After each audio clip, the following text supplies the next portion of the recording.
You know, there's a curious thing that happens when you try to grab hold of water. The tighter you squeeze, the more it slips through your fingers. And isn't this precisely what we do with life itself? We've been conditioned, magnificently conditioned, to believe that we must control everything. Control our careers, control our relationships, control our emotions, control even our own thoughts. We approach existence as if it were a wild horse that must be broken, tamed, brought to heel. But here's the thing, in all our grasping, in all our planning and scheming and white-knuckling our way through each day, we miss the very essence of what it means to be alive. Let me put it to you this way. When you listen to music, you don't listen to it in order to reach the end of the piece, do you?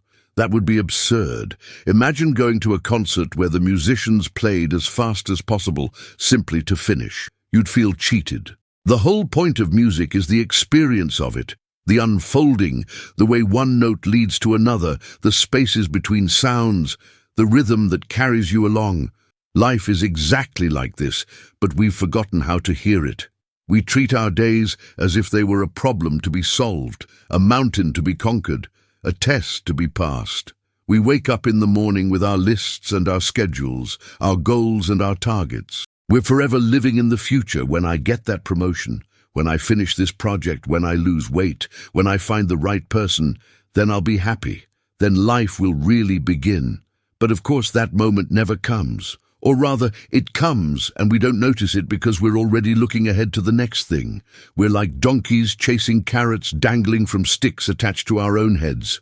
The race has no finish line because we keep moving it further away. Now, why do we do this? Why are we so desperate to control life? It comes from a deep anxiety, doesn't it? A fundamental insecurity. We believe that if we can just get everything arranged just so, if we can predict and manage and organize every detail, then we'll be safe. We'll be secure. We won't be hurt, disappointed, or caught off guard. But this is a grand illusion. It's trying to make life into something it isn't. Life, by its very nature, is spontaneous. It's wild. It's uncertain. The Chinese have a wonderful way of putting it. They talk about the Tao, the way of nature, which you cannot force or control. You can only flow with it. The moment you try to pin it down, to capture it, to box it in, it vanishes. Think about a conversation. Have you ever noticed how the best conversations are the ones that happen, where you're not trying to control what you're going to say next, where you're not rehearsing your witty remarks or planning your responses? You're simply present, listening, responding naturally. The conversation flows like water finding its way downhill. But the moment you become self-conscious, the moment you start trying to steer it towards some predetermined destination, it becomes stilted, artificial, dead. This is what happens when we try to control our lives. We kill the spontaneity, the aliveness, the very juice of existence. We become like people watching life through a window instead of stepping outside and feeling the rain on our faces. The irony, and it's a delicious irony, is that in trying to control life to feel secure, we create the very insecurity we're trying to avoid. We set ourselves up in constant opposition to reality. We make plans, and reality laughs. We demand certainty, and the universe offers only change. We insist things should be this way, and they turn out that way. And so we spend our days in a state of perpetual tension, frustration, anxiety, always fighting, always resisting, always trying to force the river to flow uphill. But here's what I want you to see clearly. This doesn't mean you become passive. It doesn't mean you lie down and let the world walk over you. That's a common misunderstanding, and it's important we clear it up right now. There's a vast difference between forcing and flowing, between grasping and engaging. When a river flows to the ocean, it doesn't just sit there in the mountains waiting. It moves, it responds, it finds its way around obstacles. But it doesn't fight gravity. It doesn't demand that the rocks move aside or that the landscape conform to its preferences. It works with the nature of things, not against them. This is what the Chinese call Wu Wei, action through non-action. It sounds paradoxical, doesn't it? but watch a cat. When a cat moves, there's no wasted effort, no hesitation, no self-consciousness. It's completely present, completely engaged, yet utterly relaxed. It doesn't try to be graceful. Grace simply flows through it because it's not resisting itself. Now contrast this with how most of us live. We're like someone trying to float in water while tensing every muscle. The water will hold you up perfectly well if you let it, but the moment you panic and try to control your buoyancy by forcing your body rigid, you sink. The more desperately you try not to drown, the more certainly you will. This principle applies to everything. Take your breathing right now. You're breathing, aren't you? But you're not doing your breathing in the sense of managing every intake and outtake of air. It's happening. And the moment you try to consciously control it completely, it becomes labored, artificial. Your body knows how to breathe far better than your anxious mind does. Yet we don't trust this intelligence that runs through all of nature, this spontaneous order that makes your heart beat and grows your hair and heals your wounds without any conscious instruction from you. We think we have to manage everything with our conscious thinking mind, that busy little committee in our heads that never stops chattering, planning, worrying. And here's where it gets really interesting. That very mind that's trying to control everything is itself part of the flow. Your thoughts aren't separate from nature. They're as natural as clouds or waves or the wind rustling through leaves. But we've created this illusion, this fiction, that there's a little me inside here who's separate from all that, who's watching the show, who needs to direct the action.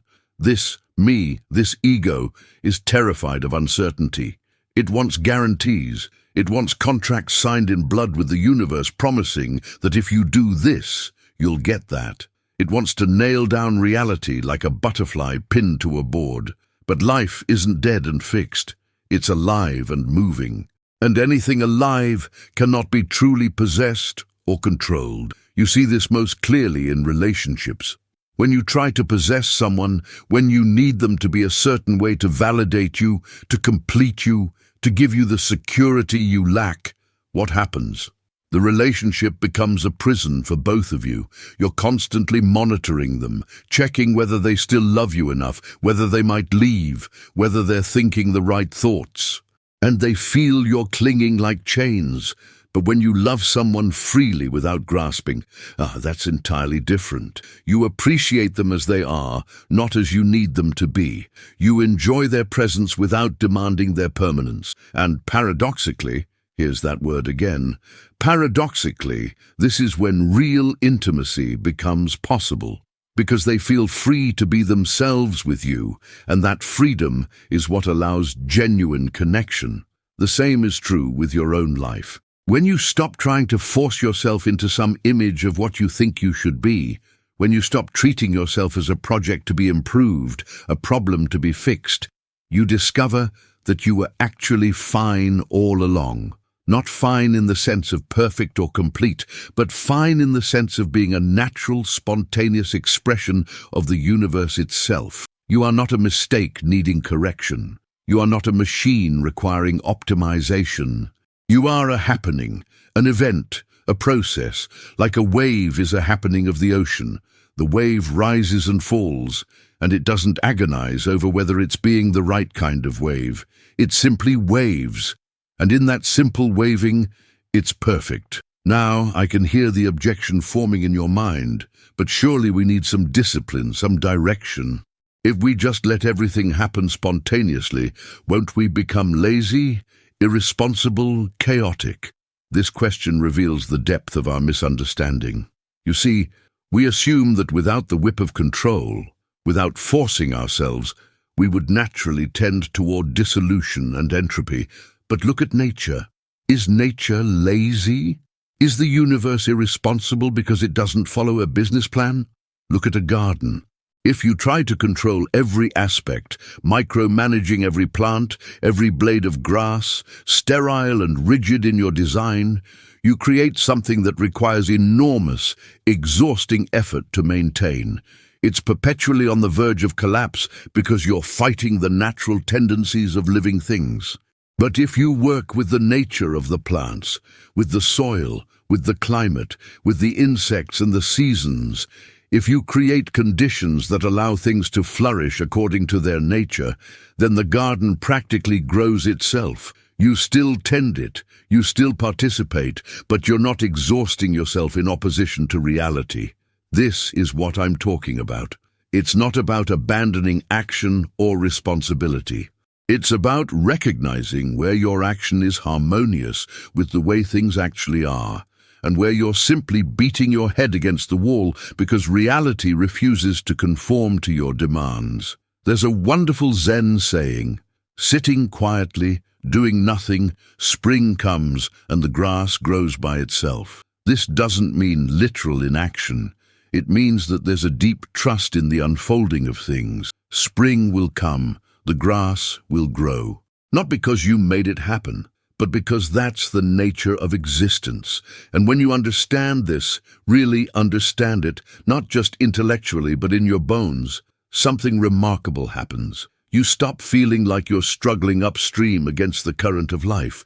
Instead, you discover that you can turn around and let the current carry you. And in letting it carry you, you don't lose power, you gain power. Because here's the secret. All that energy you were using to resist, to control, to force things to be other than they are, all that energy becomes available when you stop. It's like you've been driving with the parking brake on your entire life. When you release it, suddenly you're moving with an ease and grace you never knew was possible. Think about anxiety. What is anxiety but the mind's attempt to control the future? You're anxious because you're trying to mentally rehearse every possible scenario, trying to prepare for every contingency, trying to ensure that nothing unexpected happens. But of course, the unexpected is the very nature of the future. So your anxiety is, in essence, a war against reality itself, a war you cannot possibly win. When you give up that war, when you accept that the future is genuinely unknown and unknowable, anxiety begins to dissolve. Not because you've solved all your problems or eliminated all threats, but because you've stopped fighting with the fact that life is uncertain. You've made peace with change, with the unknown. And in that peace, you discover a kind of confidence that doesn't depend on knowing what's going to happen. This is very different from the confidence that comes from feeling in control. That kind of confidence is brittle. It shatters the moment things don't go according to plan. But the confidence that comes from accepting uncertainty is unshakable because it's not based on things going a particular way. It's based on knowing, deeply knowing, that you can respond to whatever arises. You can dance with whatever comes. And you know what? Things still work out. In fact, they often work out better than if you'd tried to micromanage everything. Because when you're not rigidly attached to a specific outcome, you can see opportunities you would have missed. You can adapt, improvise, respond creatively to what's actually happening, rather than what you thought should be happening. Life has a kind of intelligence to it, a way of arranging itself that's far more subtle and complex than anything your conscious mind could orchestrate. When you align yourself with that intelligence, when you learn to sense the flow and move with it rather than against it, you become part of something much larger than yourself. You stop being a lonely ego trying to control a hostile universe, and you become a unique expression of the universe experiencing itself. Let me tell you something about time, because this is crucial to understanding why control is such an illusion. We think of time as a kind of corridor we're moving through, past behind us, future ahead of us, and we're here in this little sliver called now that's constantly disappearing. From this perspective, life becomes a race against time, a desperate attempt to get somewhere before time runs out. But this isn't actually how time works. This is a concept, a mental construct. The reality is that there is only ever this moment, not as a tiny slice between past and future, but as the only actual reality there is. The past exists only as memory in this moment. The future exists only as imagination in this moment. All life, all existence, all experience, everything happens now. When you really get this, I mean really get it, the whole urgency of control drops away, because you see that you're not trying to get anywhere. You're not en route to some future state of completion. You're already there. This is it. This moment, exactly as it is the whole point. And when this moment is the whole point, you stop treating it as a means to an end. You stop sacrificing the present for some imaginary future. You stop thinking, I'll be happy when, or I just need to get through this, and then you realize that there is no then. There's only the eternal now, constantly fresh, constantly new. This is what it means to stop trying to control life. You stop treating this moment as something to be managed, endured, or manipulated in service of the next moment. You simply inhabit it. You show up for it completely. And paradoxically, when you do this, you find that you're far more effective, far more present, far more alive than when you were trying to control everything. Consider a musician improvising. If they're constantly thinking ahead, planning each note, trying to control where the music will go, the music becomes stiff, calculated, dead. But when they're completely present, responding to each moment, letting the music flow through them, that's when the magic happens. They're not absent discipline or skill. Years of practice have prepared them. But in the moment of performance, all that practice becomes unconscious. They're not thinking about playing, they're simply playing. This is the art of living. You prepare, you practice, you develop skills and understanding, but then you let go and trust the moment. You engage with life directly, not through the filter of constant mental management. You become like that jazz musician, improvising with existence itself. And here's what you discover when you live this way. Life is far more interesting, far more creative, far more surprising than anything you could have controlled it into being. The plans you make, the futures you imagine, they're so limited compared to what actually wants to happen. They're limited by what you already know, what you can already conceive. But life itself has access to possibilities you haven't even imagined. When you let go of control, you open yourself to those possibilities. You become available for the genuine surprises, the unexpected connections, the spontaneous insights that can never arise from a predetermined plan. You become a participant in the creative unfolding of existence rather than a dictator trying to force reality into your narrow blueprint. Does this mean you never make plans? Of course not. Planning is natural, it's part of the dance. But you hold your plans lightly. You use them as suggestions rather than demands. You're willing to drop them the moment something more interesting emerges. The plan is not the master. Life is the master, and you're learning to follow its lead. So how does one actually live this way? How do you move from a life of grasping and controlling to a life of flowing and responding? Well, you've already started, simply by understanding what I've been saying. Understanding itself begins to loosen the grip, but understanding alone isn't enough. This needs to sink deeper than the intellectual level. It needs to become felt, embodied, lived. And that happens through practice, but not the kind of practice where you're trying to achieve something. Rather, it's a practice of unlearning, of letting go, of relaxing into what already is. Start with your breathing. Not controlling it, but simply watching it.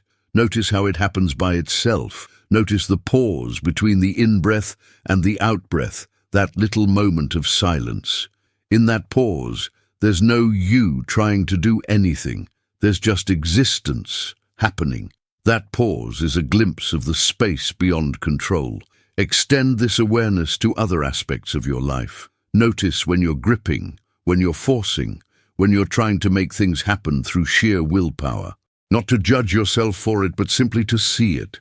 And in seeing it, you might find that the grip loosens a little, not because you're trying to let go, that's just another form of control, but because you see the futility of holding on so tightly. Watch nature. Really watch it.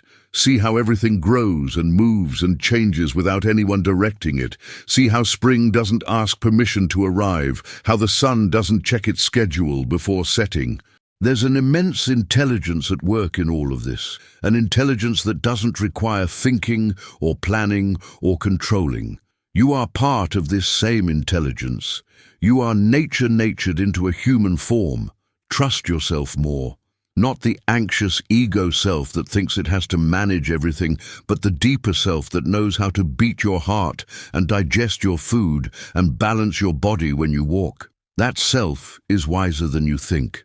It doesn't need the constant supervision of your worried thoughts. And be patient. This is not something you can force. How ironic would that be? You can't control your way out of control.